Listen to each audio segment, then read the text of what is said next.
Hi there, Aries. This is a really, really powerful month, I feel, for a lot of signs where there are necessary changes that are happening for you guys. I feel like there needs to be a little bit of a paradigm shift.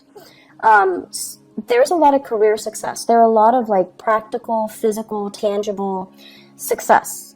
Success is coming for you guys. So I feel like whenever things are really going right, I feel it is really important for us to be thankful, okay? So I'm going to relay 4 messages for you guys, and then we're going to go into each one of these messages and see how they play out. So we're going to unpack these ideas. So, of course, the first message here is gratitude. And gratitude is mainly for everything that you have accumulated, okay? And I feel like for many of you, things are going really well for yourself, and you're kind of like feeling very elated, feeling like you're on great heights, looking down and thinking about, where you've been and all the things that you had to do, all the trenches that you had to crawl through, and, all the hardships that you had to bear in order to get you where you are right now. And I feel that you're really proud of yourself. But I also want to say as well, a lot of the times, yes, through sheer strength and determination, we're able to overcome a lot of these obstacles. But at the same time, we need to say a prayer of gratitude for the power that be that assisted us or helped us during the times when we feel like we couldn't go on, okay? So it's less about the ego and more about having faith and assigning gratitude to things, to people, to circumstances that have really helped pave the way for you, okay? And that's something I want to talk a little bit in depth about. The second message here, and they're saying here, a completion of a debt, a completion of a cycle. And whenever we complete things, we can exhale this sigh of relief and we feel like, okay, done, what's next? So I feel like you're at a really, really good space right now where a major, major period of culmination and completion has just happened for you guys. We're going to talk a little bit about that.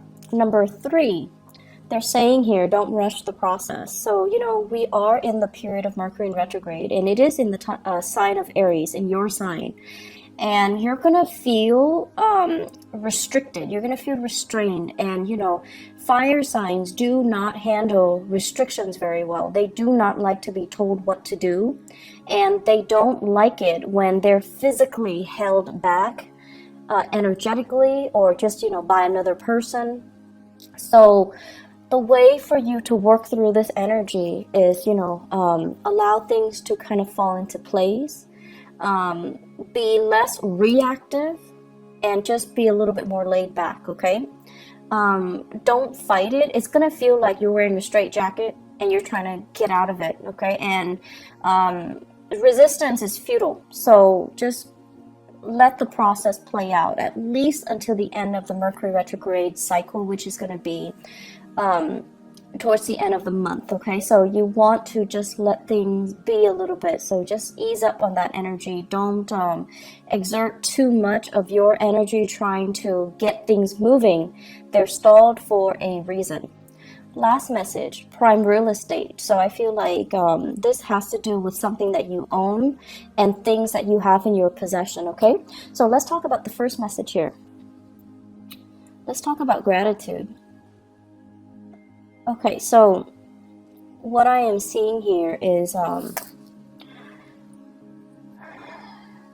for many, many, many of you, I understand that, the when it comes to work, when it comes to achieving whatever it is that you desire, getting a job so that you can have a house, and getting a house so that you can invite all the people that you love into the house.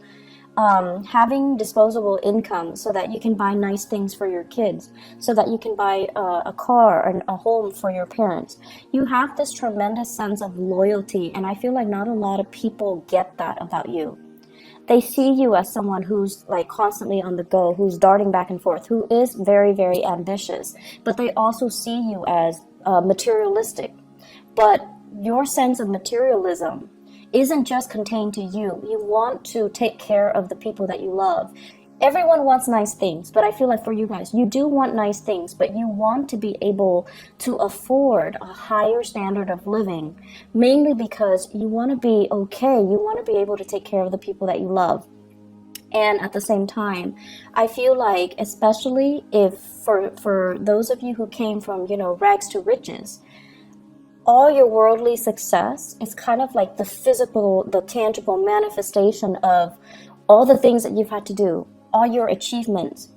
It's coming out in a very tangible way. So if you have designer clothes, you want to flaunt it because you have worked your butt off for it. And you feel like, I'm going to flaunt it, damn it. I don't care what people say. So that's fine. And I also feel as well, it is really important when we go through life to preserve and maintain this sense of humility. Okay, and so gratitude and humility kind of they're interwoven, and they do come hand in hand. And the point of it is, yes, you have, I want to say, overcome against all odds to get where you are today. You had to be very determined. You had to work hard. You had to wake up every day just to, go to a job that you hate. And then through over time, working at that job, gaining more job experience, gaining more, experience in your line of work, you're able to get into a higher paying job, etc., etc. So that's just the natural progression. And I feel like some of you are kind of lost in the process. And you start to think that, like, I got here based on my pure hard work and my sheer determination. No one helped me to get where I am. No one guided me. I didn't have a mentor growing up. Some of you even, my parents never went to college. They never guided me through that process. So there is this sense of resentment that the environment was not supportive, resentment that you didn't have the guidance and the mentorship, and the things were not handed to you on a silver platter. And the thing that I want to remind you is that whatever you believe in, whatever power that be, that you believe in, I feel like life or the universe will never give us what we can't handle. And so if you're comparing yourself to, somebody else who is very privileged, who had educated parents, who had mentorship, who had money, who had everything handed to them on a silver platter, and they're in the same position as you. And then if you're comparing that to you, who had it rough, who had to make your own way, who had to work extra hard, who had to even learn a new language, who had to, combat family instability, financial instability to get where you are right now. And you're comparing your life to this other person. You both are in the same place, but the other person had everything handed to them. And you had to fight for everything that was given to you. And you kind of look at the other person with resentment, right? You're just like, they're so clueless and blah, blah, blah. And so let's just take a moment to also appreciate the fact that you got where you were, or you got where you are today, mainly because you needed to learn those lessons earlier. You needed to learn how to fight. You needed to learn how to, be determined. You needed to learn how to fend for yourself. And the other person, they're living a different life. They needed to learn different skill sets. So comparing the two, it's like apples to oranges. It's not applicable. So we all are here to kind of go through our individual life lessons and our individual experiences. And so we really can't compare our achievements with another person, nor should we compare our achievements with another person. Doing so can trigger a lot of resentment, a lot of feelings of injustices, and it is also very, very, very divisive when we're trying to cultivate, a harmonious working environment, when we're trying to cultivate a sense of compassion and understanding for ourselves and other people, when we're trying to cultivate a sense of community. So on the flip side of that, let's also talk about, we are a product of our environment. And I also feel as well, we can't get where we need to go unless we have to go through these lessons, but also we have learned from other people along the way. So in that case, in that situation, it's the people that shape you who you are, for good or for bad, but they also have helped you along the way. So I feel like it would be really, really self-centered to say that I got where I got today through my sheer determination and hard work. Nobody helped me, and that's all it is, and that's not true. So think back and give that gratitude, give that thanks to the people that helped you. I'm sure they are out there. Give thanks to maybe even your mom and dad who was babysitting the kids so that you can, finish up your schoolwork, so that you can, work an extra or a few hours later, like work overtime. And the people that are willing to, support you, read your term papers, make correction, proofread, teachers that inspire you. There are plenty of people that were there to really egg you on, okay?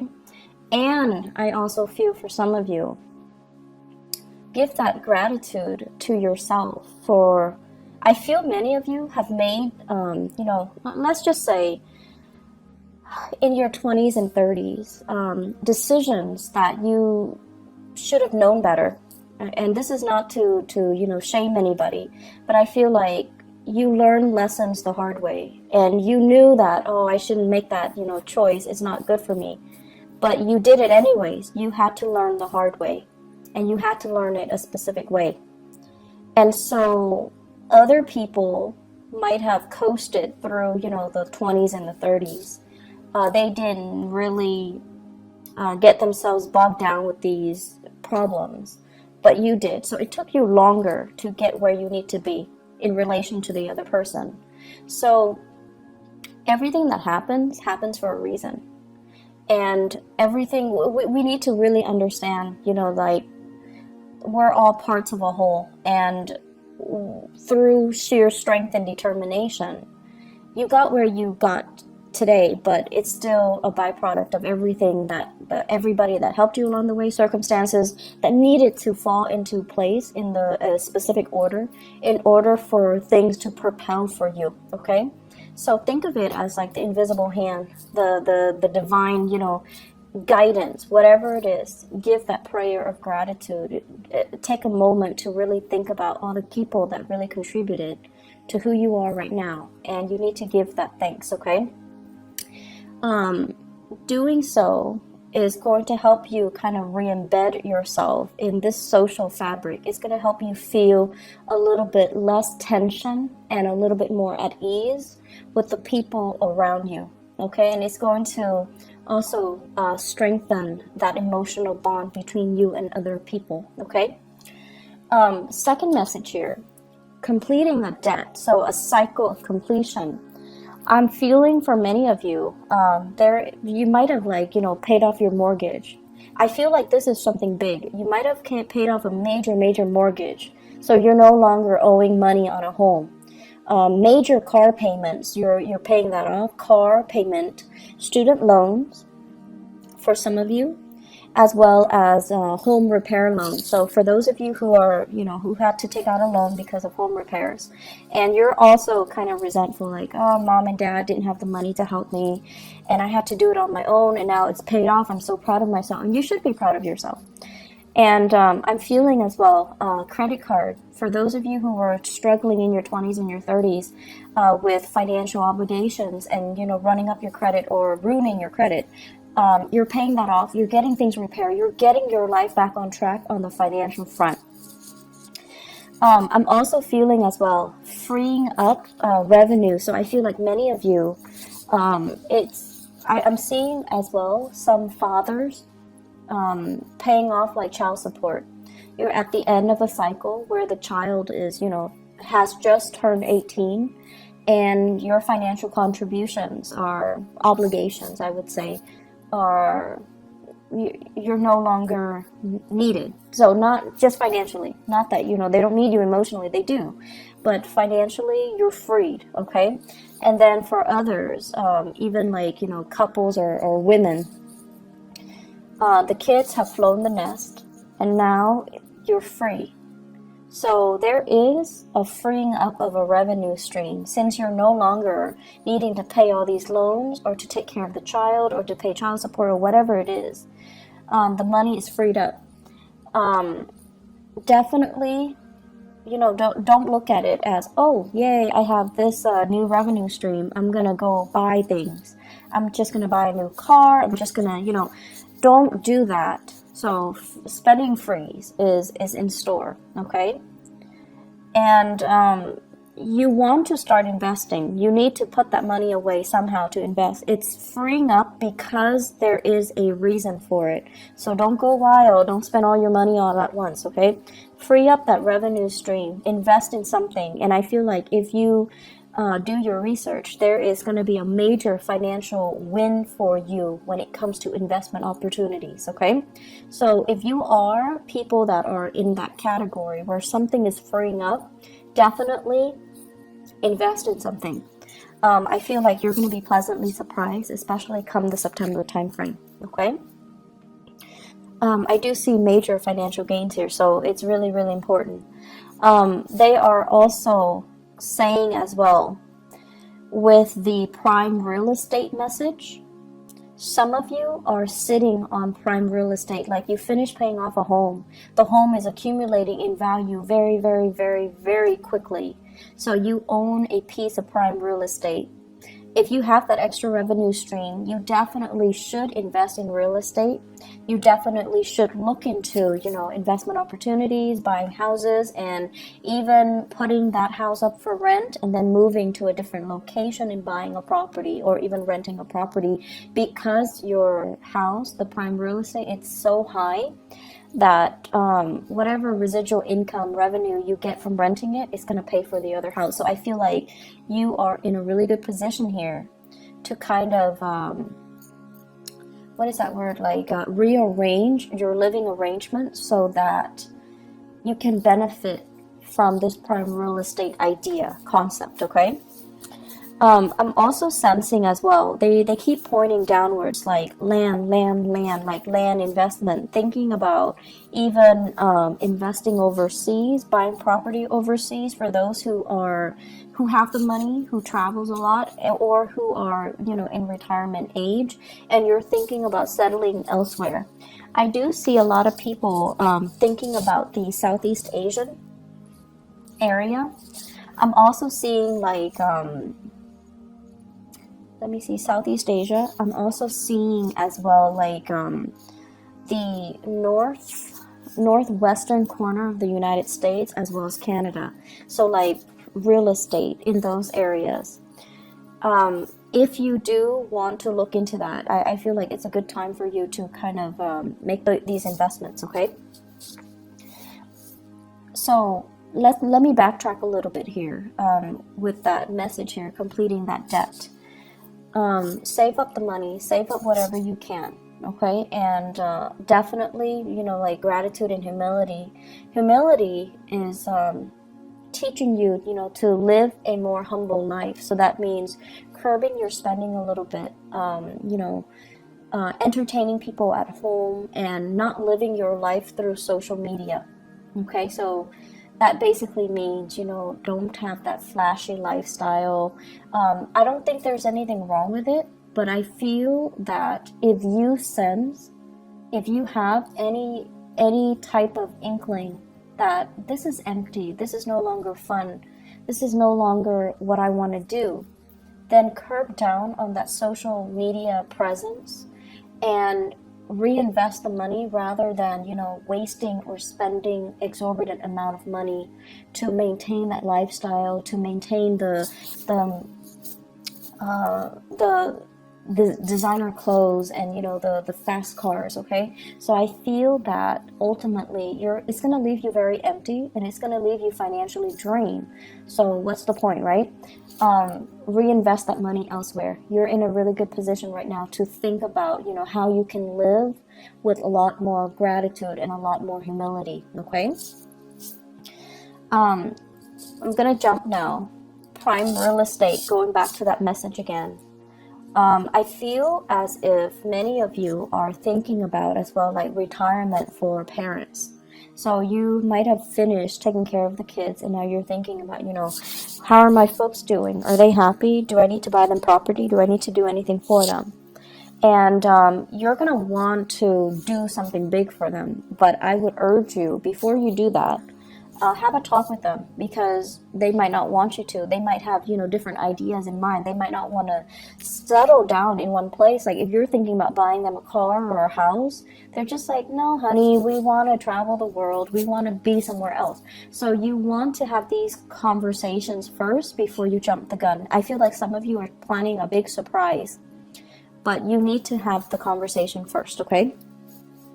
For those of you who are dealing with children, who have children, and especially an earth sign child, so a Taurus, a Virgo, or a Capricorn, what I do feel here is this is a child that needs to be, the energy needs to be expended. So they need to either be enrolled in, like extracurricular activities, a tutor, a mentor, or something outside of the classroom, okay?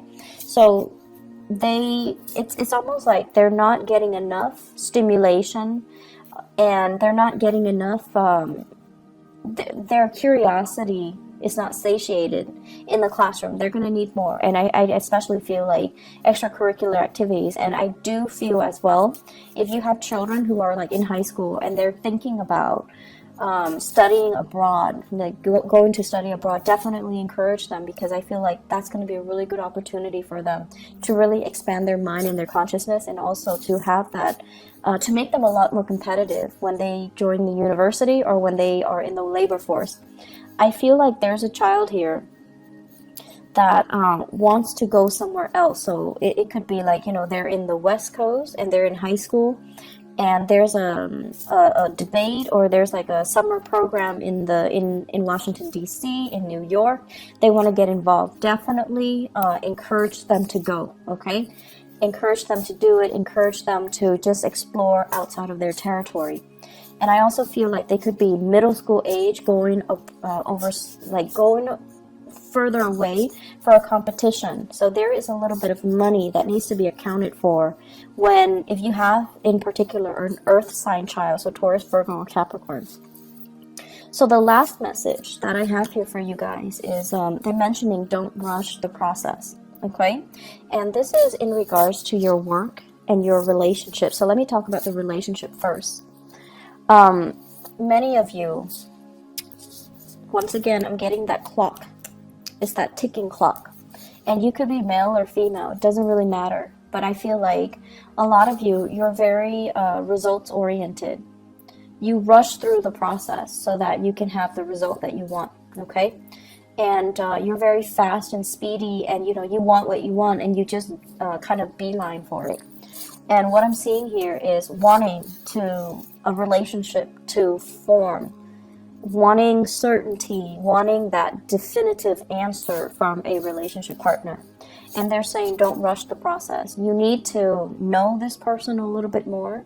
You need to take time to kind of understand this person and see how they operate under pressure before you should commit to them. And a lot of the times, when things are great, the relationship is great, right? And then something happens, something traumatic happens, and then you find out that your partner is not who you thought they were, because you have never seen them under pressure. You have never seen them kind of slink away and be the person that you didn't think, be the person that couldn't handle the pressure, or buckled under the pressure, or exhibited very unadmirable traits under pressure. So there is something here about your relationship. The partner is going to experience a lot of pressure for this month, and it is up to you to kind of calmly, from the sidelines, observe how they handle difficulties. Observe if they're losing their cool, and observe whether or not, they are still right for you, whether or not the pressure has gotten to them, or they're able to overcome it. So I feel like it's an observation that needs to happen here. And so slow down a little bit and don't rush this process, okay? I'm feeling as well. Let me see here.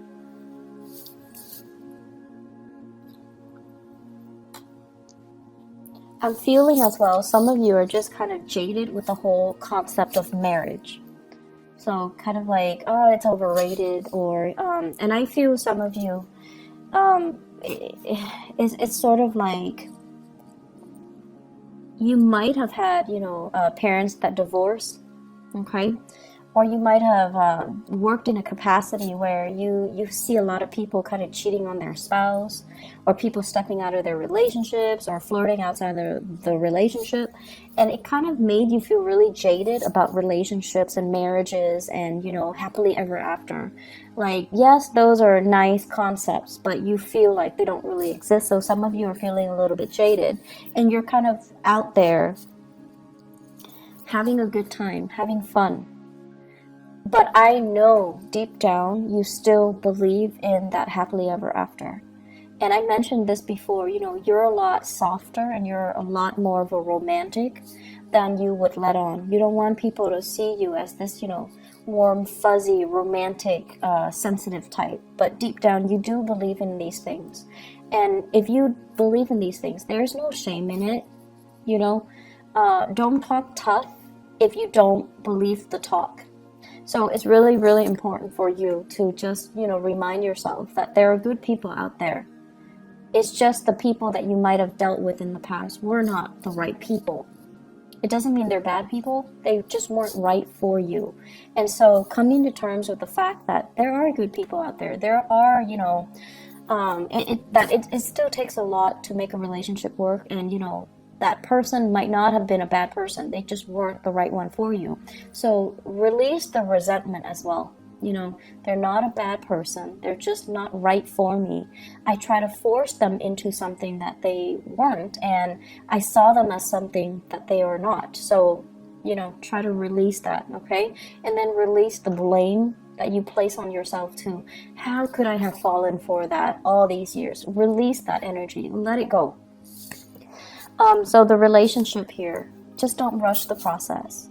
Ease up a little bit. Let things organically and naturally kind of play itself out, okay? You're going to be a lot more in the process of easing up. I feel like you're going to feel a little bit of like that weight lifted off your shoulders. You're going to feel like I was going through life charging ahead all the time. You're tired and you want somebody to help you pick up the slack. You want somebody to kind of like be in it with you, be that, relationship partner with you where things can be fair, where you don't have to fight so hard, where you don't have to be the one to plan everything and get things going. Like you're tired of it. And so ease up a little bit. The energy that you kind of give yourself, the energy that you kind of embody is going to be the energy that you attract. Okay, so ease up a little bit, let things, organically play themselves out. Don't control and don't rush. Okay, Mercury in retrograde, it's not a good time to rush anyways. And this Mercury in retrograde, I feel like it's really important for you to kind of get to the fundamental truth, which is that as much as you believe that, I did this, I achieved this of my own volition, of my own sheer, determination, I don't think that's the truth. And I feel like it's really important for us to look at all the people, all the situations, all the circumstances that helped us get to where we are, okay, and give gratitude to that. I'm feeling in the work environment right now, there's a situation here where you're feeling a little bit like work is going great financially. You're in a really good prime position to, earn a lot of money, to continue in your work, but I feel like you're looking for something else. And I'm also sensing as well, like you're telling yourself, I'm not happy here. But it's not because you're not happy there. It's because you feel like you're not really growing anymore. So it's really important to call it for what it is, by its name, rather than say, I'm not happy here. You can ask yourself, I'm not being challenged here. I think that's the better sentence. I'm not being challenged here. I'm not learning anything new. So what can I do so that I can be challenged? What can I do so that I can learn something new? There's some transition happening in your career, and I feel that it's going to be very good for you. And I especially feel as well, it's going to be delayed. So you might not want to hear that. But I keep seeing the month of September being a really good opportunity for things to shift in your career sector. Okay? New jobs, new clients, new revenue stream, new ideas. But I do see a big shift. And it's going to be happening towards the end of the year. Okay? September, for many of you. September. So I hope the reading has been helpful, Aries. I do wish you all the best. Take care of yourself, okay? And maybe I'll be back next the end of the month, maybe for the mid-month reading. If not, I'll see you guys in May. Take care. Bye-bye.